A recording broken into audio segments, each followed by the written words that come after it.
ಪ್ರತಿಯೊಬ್ಬರೇ ನಮ್ಮ ರಾಜ್ಯದಲ್ಲಿ ಹವಾಮಾನ ವೈಪರೀತ್ಯದಿಂದ ಸಂಚಾರ ದಟ್ಟಣೆ ಯಾವ ಥರ ಇದೆ, ಯಾವ ಥರ ವ್ಯತ್ಯಯ ಆಗ್ತಾ ಇದೆ?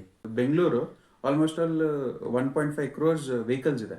ಸೊ ರೋಡ್ಸ್ ಅಷ್ಟೇ ಇದೆ, 749 ಸ್ಕ್ವೇರ್ ಕಿಲೋಮೀಟರ್ಸ್ ಅಷ್ಟೇ ಜಾಗ ಇದೆ ಬೆಂಗಳೂರು. ಅದು ಇವಾಗ ಗಾಡಿ ಜಾಸ್ತಿ ಆಗ್ತಿದೆ ಅಂತ ರೋಡ್ ಜಾಸ್ತಿ ಆಗಲ್ಲ. ಸೊ ನಾವು ಹಾಗಾಗಿ ನಾವು ಮೆಟ್ರೋ, ಬಸ್ ಮತ್ತೆ ಫುಟ್ಪಾತ್ ಅಥವಾ ಬೈಸೈಕಲ್ಸ್ ಯೂಸ್ ಮಾಡೋದು ತುಂಬ ಇದಾಗುತ್ತೆ. ಎಲೆಕ್ಟ್ರಿಕ್ ಚಾರ್ಜಿಂಗ್ ಸ್ಟೇಷನ್ಸ್ ಮತ್ತೆ ಇ ವೆಹಿಕಲ್ಸ್ ಯೂಸ್ ಮಾಡ್ಕೊಳ್ಳೋದ್ರಿಂದ ಎಲೆಕ್ಟ್ರಿಕ್ ಚಾರ್ಜಿಂಗ್ ಸ್ಟೇಷನ್ ಜಾಸ್ತಿ ಆಗ್ತಾ ಬಂತು. ಇವಾಗ ತುಂಬಾ ಪೆಟ್ರೋಲ್ ಬಂಕ್ಸ್ ಇದಾವೆ, ಯಾಕಂದ್ರೆ ಗಾಡಿಗಳು ಜಾಸ್ತಿ ಇದಾವೆ. ಸೊ ಹಾಗೆ ಎಲೆಕ್ಟ್ರಿಕ್ ವೆಹಿಕಲ್ಸ್ ಕೊಂಡ್ಕೊಂಡಿದ್ದಂಗೆ ಚಾರ್ಜಿಂಗ್ ಸ್ಟೇಷನ್ ಆಗುತ್ತೆ. ಸೊ ಅದು ಒಂದಾಗುತ್ತೆ. ಮತ್ತೆ ಇಲ್ಲದಕ್ಕಿಂತ ಇಂಪಾರ್ಟೆಂಟ್ ಏನು ಅಂತಂದ್ರೆ, ನಾವು ಹೇಗೆ ನಮ್ಮ ಪರಿಸರವನ್ನು ಕಾಪಾಡ್ಕೋಬೇಕು ಅನ್ನೋದು ನಮ್ಮ ಯುವ ಪೀಳಿಗೆಗೆ ನಾವೇನು ಸಂದೇಶ ಕೊಡಬೇಕು ಅಂತಂದ್ರೆ, ನಾವು ಅತಿ ಕಡಿಮೆ ಇಂಧನ ಬಳಕೆ ಯೂಸ್ ಮಾಡಿಕೊಂಡ್ರೆ, because these are non renewable energy resources. ಒಂದ್ಸಲಿ ಪೆಟ್ರೋಲ್ ಯೂಸ್ ಮಾಡಿಬಿಟ್ರೆ ಖಾಲಿ ಹೋಗ್ಬಿಡುತ್ತೆ.